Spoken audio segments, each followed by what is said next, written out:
Local News 8, your news leader. Those cops shouldn't supposed to be working or with pay leave. They shouldn't because they're murderers. They killed my nephew, Victor Jomar Perez Alicea. I don't care what they think. They ruined our life forever. A series of vigils today after a teen shot by Pocatello police dies. Good evening and welcome to Local News 8. Tonight, our community is mourning the loss of the autistic teenager who was shot by police 1 week ago today. Our Doug Long and Linda Larson spent all day in Pocatello. They're here now. Doug, Linda, so much going on today. There was so much going on today, Will, and it was a very emotional day in Pocatello. A lot of activities were going on at several locations all day long. It started at 9 this morning at the Portneuf Medical Center with a candlelight vigil just before Victor's family took him off life support. A crowd of over 200 quietly sang, said prayers, and consoled each other as Victor peacefully passed away. People at a second candlelight vigil at Victor's home tonight, a more intimate crowd gathered bringing flowers and voicing their support for the family. Victor's aunt Ana Vasquez spoke out during that second vigil tonight. Here's what she had to say. They need to give more training to the officers to deal with this type of situation. They just come based on a call because that's what they did. They didn't even ask us what was the situation. They just react and they shoot to kill. They took 9 bullets out of my nephew. 9 bullets. Couple surgeries. And they amputate a leg. And it's something that is gonna be in my head for the rest of my life. Anna talked for several minutes to about 75 supporters that were gathered around the home where Victor was shot. As you can see, she was extremely emotional as she talked to the crowd. The fence that separated Victor from the police today was turned into a wall of flowers, and candles lined the streets. This afternoon, hundreds of Victor supporters lined Yellowstone Avenue as well in front of the police station. Yeah, they waved signs, chanted slogans, waved at honking traffic. But one protester I met had a message for both law enforcement and the community. I'm here to ask the mayor to make sure that those officers, when they go out, they're trained properly so our children are safe. And, you know, I want those officers and their families to know that you have a community behind you too. We know that you serve us and you're out here trying your best. And we just want the best for our community. It's a time for change.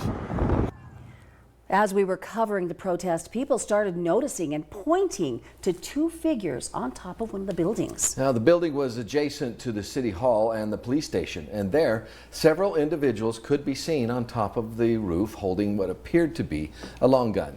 Kristen Simone's son was a victim of a police shooting by Pocatello police in 2019. She saw the snipers and walked up to the doors of the police department where she asked why they were there. There's officers around and surrounding and watching, so there are several officers out there. Okay. And you've been doing this every protest, been having snipers on the building? I don't know. This is our first protest we've had in the box, so I don't know. Is this normal protocol for you? For today it is, yes. Now, the city addressed the need for those snipers. According to a press release, they said that the deployment of officers was a precautionary measure that was taken in response to a credible threat communicated to the Pocatello Police Department by the FBI. Now, the FBI informed PPD of 1 or more individuals with a known interest in targeting law enforcement officers who were believed to be in the area or near the area at the protest at City Hall. The statement continues. In light of this information, PPD implemented an elevated security posture, which included positioning trained officers at strategic vantage points. And you can read the entire statement right now at localnews8.com. Now, we were live today at about 5:30, and those protests got a little crazy. And here's a clip from earlier today. Oh, again, we've got the protesters all around us right now. As you can see, this is a situation that is going to continue to be ongoing in our community, and certainly we're going to hope that the community can come together, but right now it looks like there's a long way to go before that happens. Well, there is a rift, and it's being created right now, and so in the coming week, this is an opportunity now for the city of Pocatello and the police department to try to narrow that, bring it back together, and get folks to understand that they're doing their best to get to the bottom of this, and they're trying to do that. All right, that's it for here. We'll send it back to you. Now, what you just heard and saw is an example of what can happen when some misinformation is spread through an already upset and angry crowd. Now, as Linda and I were live on our 5:30 newscast, the crowd of protesters began to surround us, shouting demeaning slurs and insults and profanity. And as soon as the live shot ended, I was confronted by an angry protester. The reason? Well, someone mistakenly thought I was Pocatello Mayor Brian Bladd. Now, we were quickly able to diffuse the situation and make it clear we were news media there to cover the event. But to the credit of the protesters, once they understood that, they immediately apologized for the mistake and calmer heads prevailed. Yeah, but this is an example of how quickly one wrong piece of information can really inflame an already tense situation. Absolutely. Now, Paul, who you already heard from earlier in the newscast, was one of the protesters, but he had a very different approach, one of healing and understanding. As a father and an autistic child, we love you. We're out here fighting for you today. We love you guys. You bring joy to us. That's the sad part of losing Victor, is part of that joyfulness got lost. You know, it's taken, and so we need to try to replace that joy with love, not hate. We need love, not hate. Our city needs to heal. Now, people around the world are hearing about this shooting, and they all want to help out. The GoFundMe page Justice for Victor now has over $33,000 in it. Now, if you want to donate to Victor's family in this time of need, you can look at the link and find it at localnews8.com, and you can leave words of inspiration or words of prayer or anything you'd like to when you make your donation. You can also see all of the coverage of this story in its entirety on our website. You just click the graphic that says Pocatello Police Shooting. Now, again, this morning started with a peaceful candlelight vigil as supporters of Victor Perez gathered at the Portneuf Medical Center. Here's a look. Help us through this tragedy of Victor Perez and for the family.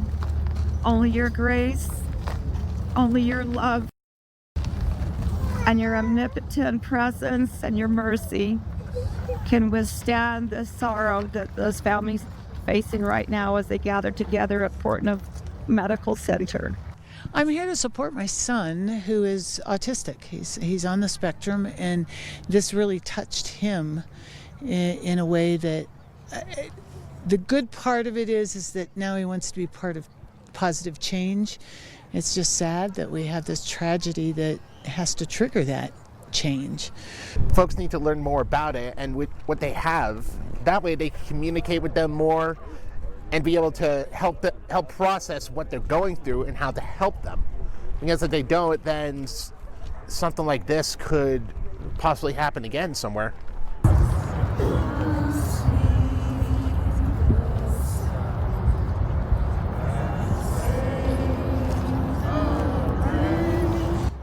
I felt like I could trust the police to call them when something's happening, and now I don't want to call the police. I don't trust them. I'm honestly shocked that something like this would happen here.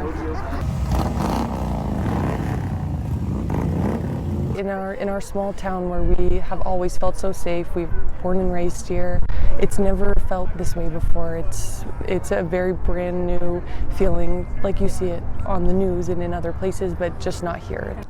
These police officers that went to Victor Perez's home late that afternoon, you could have taken other measures. For God's sake, you could have taken other measures to prevent this tragedy that's taking place right now. We're one big family. We need to stand together.